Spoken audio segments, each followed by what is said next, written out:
Hi, I'm Amanda Morgan, and this is Not Just Cute, the podcast, where we discuss all kinds of topics to help bridge the gap that exists between what we know and what we do in early childhood education.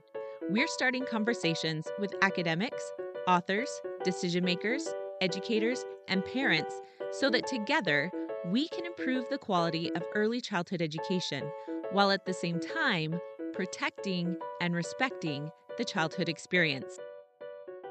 I had an experience a couple months ago that began with a fantastic workshop with one of my very favorite schools to work with, and it seemed to end with a broken down, broken into truck. But the real ending came full circle when I found that what I had been teaching that early childhood team just the day before was exactly what I needed to remember in that terrible, no good, very bad day. File this one under everything we ever needed to know in life we probably learned in early childhood education. You can find this episode's show notes, which are always full of links, tidbits, and resources at notjustcute.com/podcast/episode 78. Before we jump in, a quick reminder that there's no better time than right now to share the importance of play through the Why We Play letters. These 45 done for you letters will help you share the why behind play with parents, administrators, and others in your community. You can check them out and grab a free sample letter by going to notjustcute.com/why we play. As I've said over and over, people don't value what they don't understand. So let's do our best to help others understand and value play. The Why We Play letters were written to help you do just that. Grab your sample letter today at notjustcute.com/why we play. Well, I recently had the opportunity to apply some of what I'd recently taught about the science of joy in the middle of a pretty challenging couple of days. I am all about being research based, but this is one of those moments where life gave me a chance to put the research to the test in a really interesting way. If you want to learn more about the science of joy, its impact on the brain, and why all this talk about happiness and joy is different from toxic positivity, this is the episode you're looking for. Let's jump in. So, my summers can get pretty busy. Not only does that tend to be the busy season for conferences and team trainings for me, but I'm also mom to 4 boys and wife to an awesome husband who also has a busy summer season. And we all have things going on all summer long as a family. Luckily, we also make a pretty great team, if I say so myself. So, between us and some really awesome friends and family who have stepped in from time to time, we've got each other's backs. Well, my last training of what I saw as this year's summer season was probably the prime example of the crazy juggle that we sometimes end up doing as a family.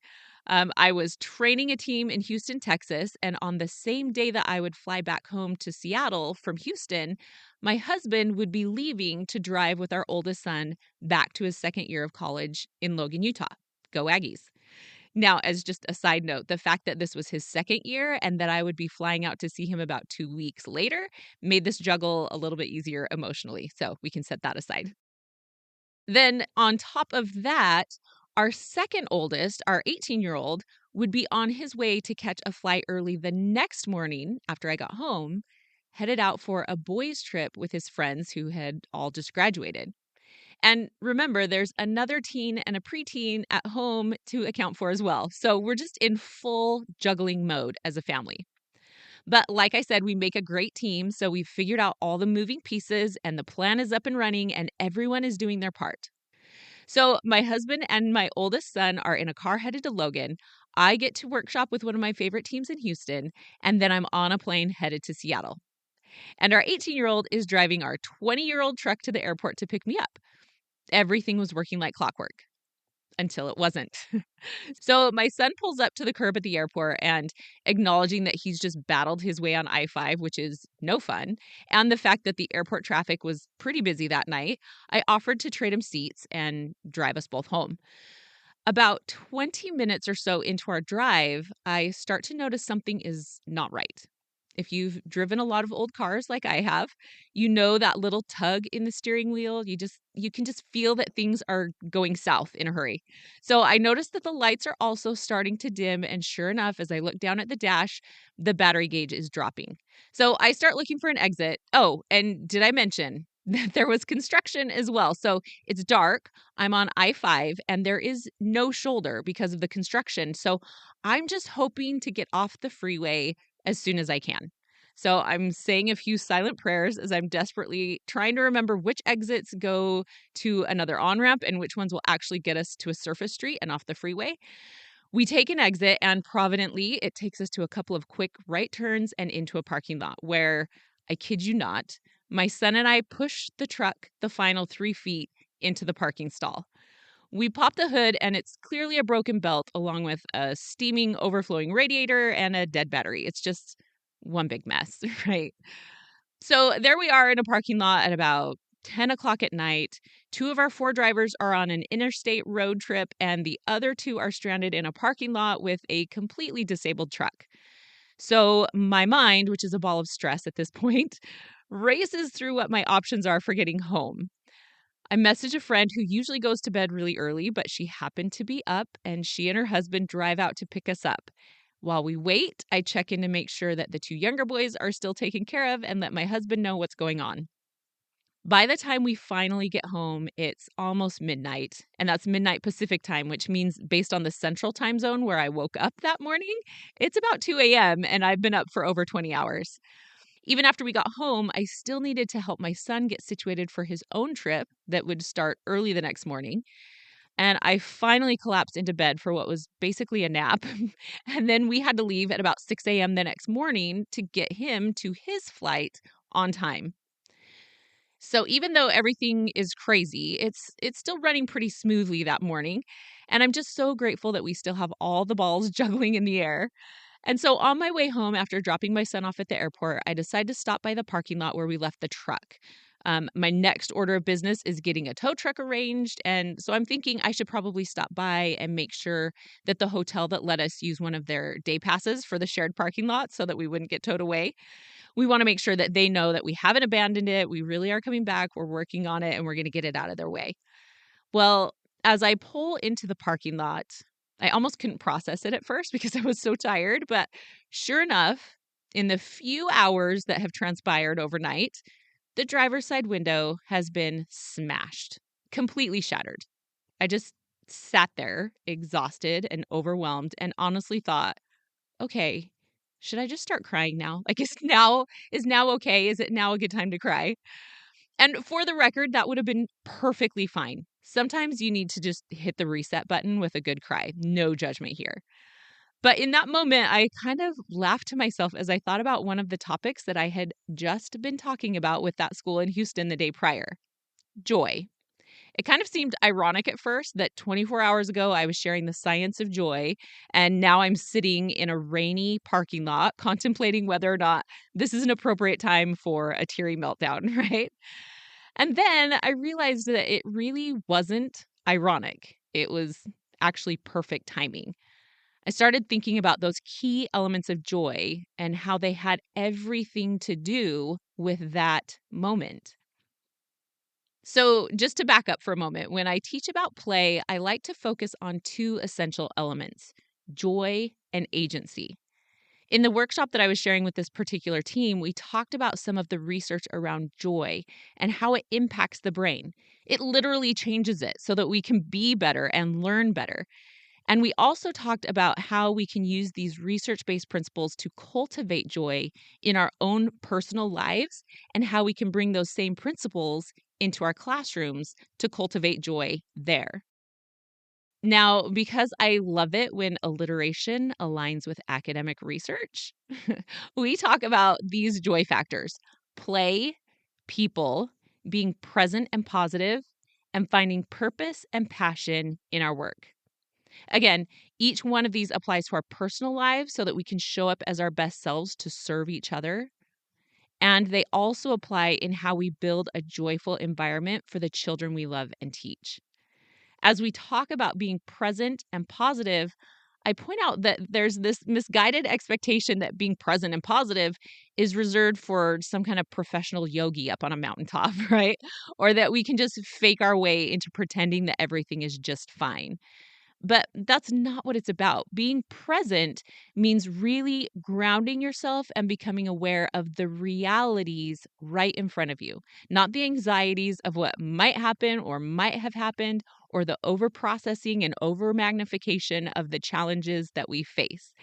And being positive simply means giving ourselves the opportunity to see the good that is all around us, even when they coexist with challenges.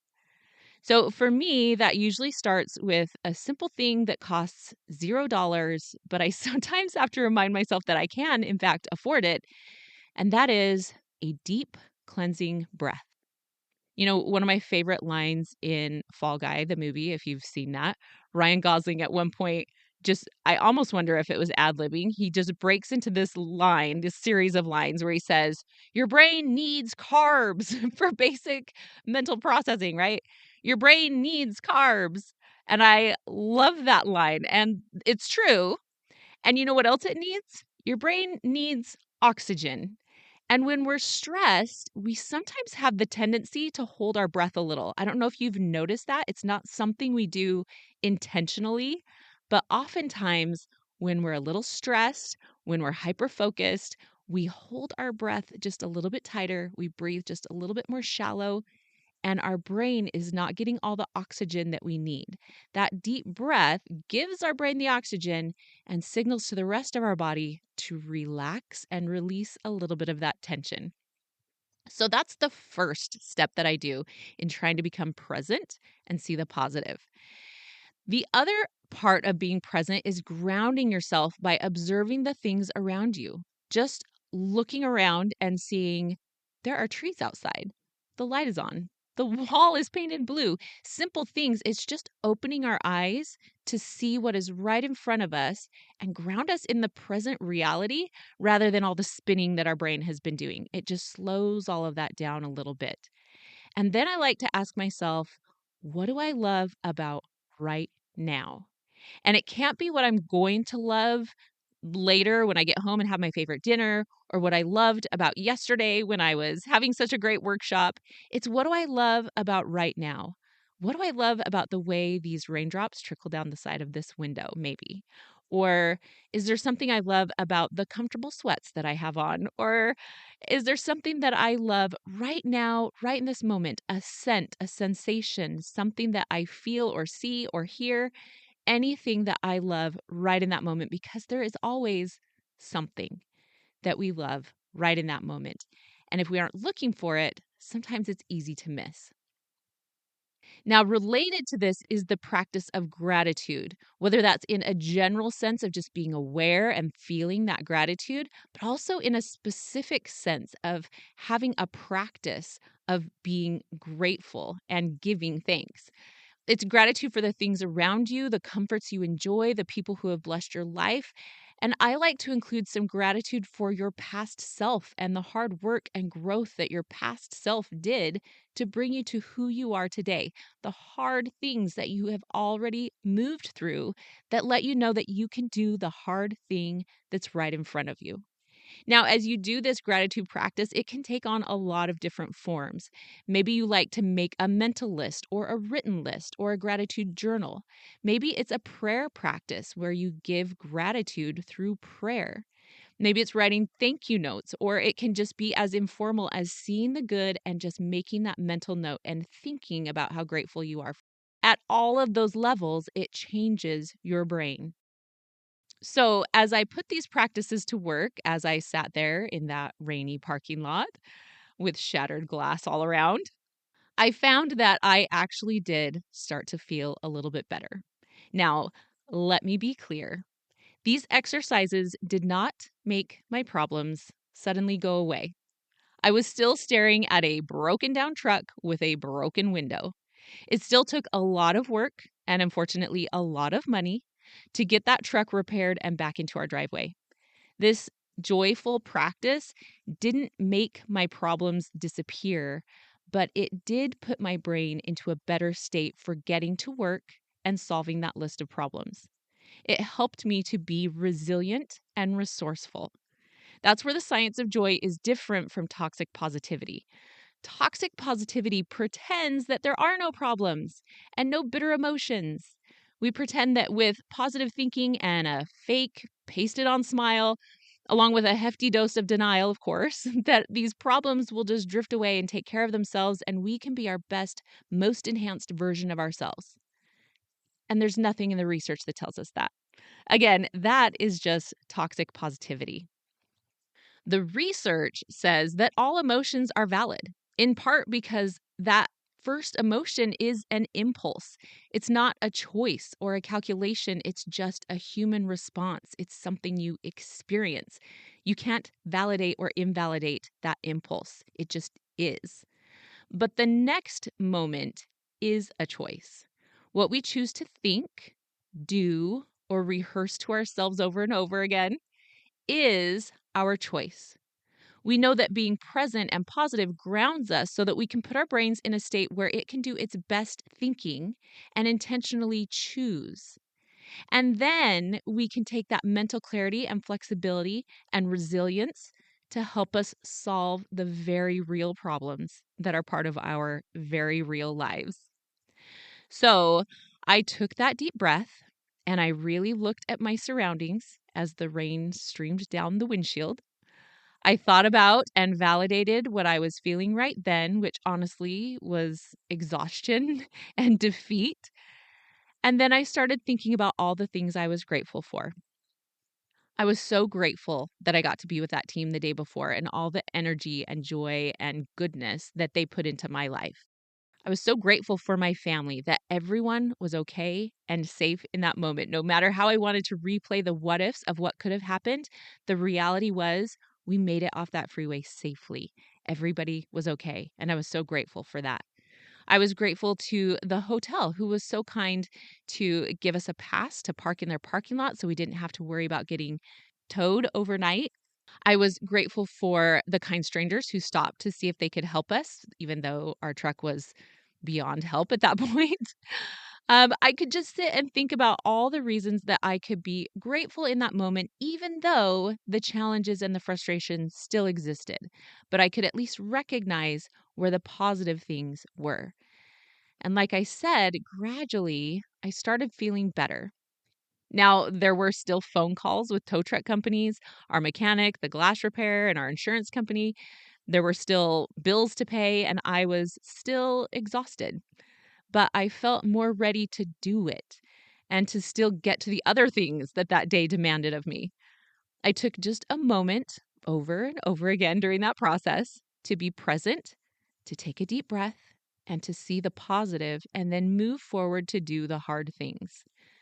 Now, I'm sure that you can see this connects to the classroom. As teachers, we bring an energy to the classroom that sets a tone. And the way we frame and talk about the day not only impacts our own brains, but the brains and the habits of the children that we work with. When we practice joy, we are in a better state for life and for teaching, and we model for children to see the good and to find the joy in their own lives and their own experiences as well. It's always interesting to me that tattling is often a really big issue in early childhood classrooms. But what if we reframed that and challenged children to see the good and make tattling something maybe positive? In one of my classrooms, we talked about warm fuzzies and how sometimes when we feel good inside, it feels like a warm, fuzzy feeling, and that there are many ways that we feel that feeling. I feel it when I see something beautiful or when someone is kind. And we talked as a class about when they feel that warm, fuzzy feeling. And then I put out a bowl of pom poms and a jar, and we started collecting warm fuzzies as a class. So instead of getting attention by pointing out all the bad things around them, children could share with me and with each other the things they saw around them that gave them warm fuzzies. Beautiful things to point out, wonderful friends who were kind. It didn't make the other problem behaviors disappear completely, but it did shift the focus and the currency of attention in our classroom. So, in this season of gratitude, I hope that you take a moment not only to be present and see the good around you now, even in the middle of whatever challenges you're carrying, but to make that a practice you engage in over and over every day, and a practice that you invite the young children you work with in to be a part of as well. So maybe it is true. Maybe all we really need to know about life, we learn in early childhood. Thanks again for listening to Not Just Cute, the podcast. You can find show notes at notjustcute.com/podcast/episode 78. There, you'll find links to some of the resources I mentioned, as well as other tidbits I know you'll love. If you'd like to have me come talk with your group about joy and learning, you can learn more at notjustcute.com/speaking. You can also hit up the show notes for a link to the Why We Play letters. Head to notjustcute.com/podcast/episode 78, or go straight to notjustcute.com/why we play to get signed up and download your free sample letter. I'm Amanda Morgan. You can read more on my blog and sign up for the Not Just Cute newsletter at notjustcute.com. You can also stay tuned for social media updates on Instagram by following me there at Amanda_notjustcute. Thanks for listening today, and as always, thank you for standing up for children and for childhood.